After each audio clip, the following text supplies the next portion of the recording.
हमारे पिताजी अक्सर कहा करते थे, गिरते हैं शहसवारी मैदानी जंग में, वो क्या गिरेंगे जो घुटनों के बल चलते हैं।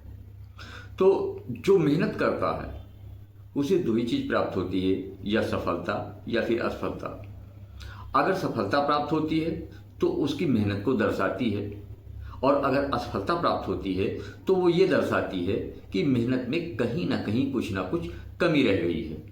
अब जब मनुष्य असफल होता है, क्षेत्र कोई भी हो जीवन का, वो चाहे एग्जाम हो, कंपटीशन हो, बिजनेस हो, सर्विस हो, या निजी संबंध हो, पर्सनल लाइफ हो, तो इंसान जब असफल होता है या कहीं पर नुकसान उठाता है तो वो सोचने लगता है कि आखिर हमारी कमी कहाँ से रह गई। एक बुद्धिमान इंसान अपनी कमियों को गौर करता है, और जब वो गौर करता है तो वो सोचता है कि हमारी याददाश्त या हमारा स्वभाव या हमारी बातचीत का ढंग कहाँ, किस वजह से हम असफल हुए।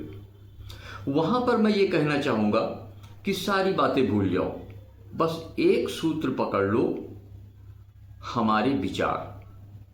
हमारे विचार कैसे हैं, हमारी इच्छा शक्ति कैसी है, यह डिसाइड करती है कि हम क्षेत्र में सफल होंगे या असफल होंगे। मित्रों, मैं राघवेंद्र पांडे आप सभी का आज के इस कार्यक्रम में स्वागत करता हूं, और आप सभी से विनम्र निवेदन है कि अगर पहली बार इस चैनल पर आए हैं तो चैनल को सब्सक्राइब जरूर कर लें, ताकि आगे आने वाली सभी ज्ञानवर्धक वीडियो आपको सबसे पहले मिले, और वीडियो को अपने दोस्तों में शेयर भी करें। यहाँ मैं विशेष करके उत्तर प्रदेश जनपद गोंडा के सभी महानुभावों से, कंपटीशन की तैयारी करने वाले विद्यार्थियों से, स्टूडेंट से कहूँगा कि आप लोग जरूर चैनल सब्सक्राइब कर लें, क्योंकि हमारी आपकी मुलाकात बहुत जल्द होगी। वो रगड़गंज, परसपुर, मनकापुर, नवाबगंज, तरबगंज, गोंडा डिस्ट्रिक्ट, करनैलगंज, इन सभी जगह पर रहने वाले महानुभावों से हमारी मुलाकात बहुत जल्द होगी।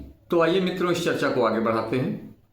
हमारे विचार जब केंद्रीकरण होता है विचारों का, जब एक जगह पर एकत्रित होते हैं, उनमें फोर्स उत्पन्न होता है, ताकत उत्पन्न होती है, तो वो बन जाते हैं हमारी इच्छा शक्ति। और जब कोई विचार हमारी इच्छा शक्ति बन जाते हैं, हमारी इच्छा बन जाते हैं, तो वो सबसे ताकतवर हो जाते हैं। यहाँ पर यह देखना जरूरी है कि वो पॉजिटिव हैं या निगेटिव हैं, वो अच्छे विचार हैं समाज की भलाई के लिए, अपने जीवन की भलाई के लिए, अपनी सफलता के लिए हैं, या दूसरों को नुकसान पहुंचाने के लिए, समाज को नुकसान पहुंचाने के लिए हैं।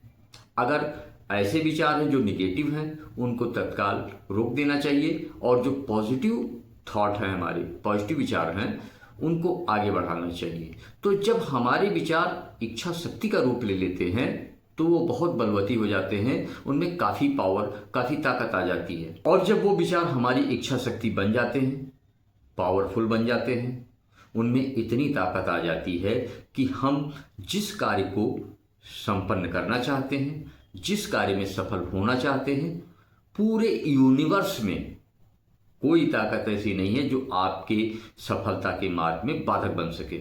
अब सबसे बड़ा मुख्य सवाल ये होता है कि हम अपनी इच्छा को दृढ़ कैसे बनाएं, मजबूत कैसे बनाएं। अगर हम किसी चीज़ में सफल होना चाहते हैं तो उस इच्छा को हम बलवती कैसे बनाएं। इसके लिए कुछ अभ्यास भी हैं, और उन अभ्यास में कुछ शाखाएं हैं, जैसे हिप्नोसिस है, एनएलपी है, न्यूरोप्लास्टिसिटी है।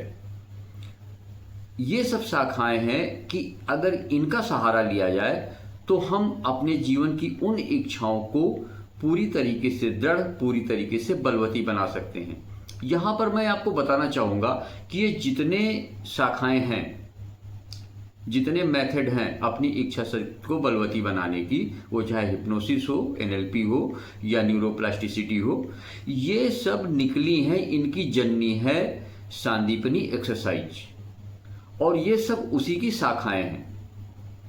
इनमें जो आपका मार्गदर्शक है, आपका पथ प्रदर्शक है, वो बेहतर देखता है, वो बेहतर जानता है कि वो किस शाखा को अप्लाई करे, किस मेथड को अप्लाई करे जो आपके लिए हितकर हो, आपके लिए लाभदायक हो। सांदीपनी एक्सरसाइज के 3 चरण होते हैं, जिसमें पहले चरण के बारे में मैं आपको बता रहा हूं, और इसको सभी विद्यार्थियों को, सभी बिजनेसमैन को, सभी सर्विस, मतलब A to Z सभी के लिए ये बहुत ज़रूरी है। मैं उसके प्रथम चरण को बता रहा हूँ, फर्स्ट स्टेज को बता रहा हूँ, और इसे सभी को करना चाहिए। और ये सांदीपनी एक्सरसाइज की प्रथम स्टेज मैं लगभग अपने कई पिछले वीडियो में भी बता चुका हूँ, और ये है श्वासों पर नियंत्रण। जैसा कि मैंने अभी बताया कि वैज्ञानिकों ने ये निष्कर्ष निकाला कि हमारी हर श्वास के साथ एक इच्छा का जन्म होता है। तो अगर हम ज़्यादा इच्छाओं को ना अपने दिमाग में पनपने दें, अपने श्वासों पर नियंत्रण प्राप्त कर लें, तो इसमें हम काफ़ी कुछ फायदा उठा सकते हैं।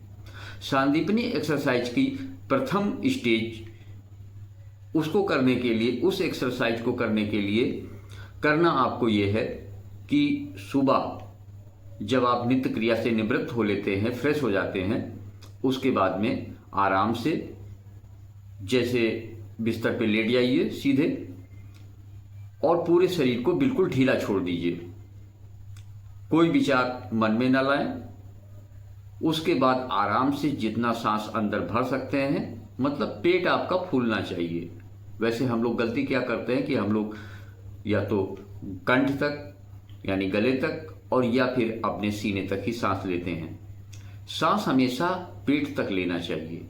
तो लेटने के बाद में आप आराम से अंदर श्वास भरें, और जितना आराम से भरें, गहरी सांस उतना भर लें। 1-2 सेकंड रुकें। उसके बाद ओंठों को गोल करके, जैसे सीटी बजाते हैं ऐसे ओंठों को गोल करके धीरे धीरे श्वास को बाहर छोड़ दें। यह प्रक्रिया कम से कम 4-5 बार, 6-7 बार, जितना आप आराम से कर सके करिए, और ये अपने डेली रूटीन में शामिल करिए। अगर सांदीपनी एक्सरसाइज के फर्स्ट स्टेज को आप हफ्ते 10 दिन भी कर लेते हैं, तो आप स्वयं इसके चमत्कारिक प्रभाव देखकर दंग रह जाएंगे। बहुत ही प्रभावशाली अभ्यास है ये। सांदीपनी एक्सरसाइज के सेकंड और थर्ड स्टेज को तो कोर्स में ही सिखाया जाता है, लेकिन फर्स्ट स्टेज का अभ्यास आप इस तरीके से कर सकते हैं और हर क्षेत्र में सफल हो सकते हैं, लाभ ले सकते हैं। मित्रों, आज की चर्चा यहीं समाप्त होती है। मिलते हैं फिर अगले ज्ञानवर्धक वीडियो में। तब तक के लिए जय हिंद।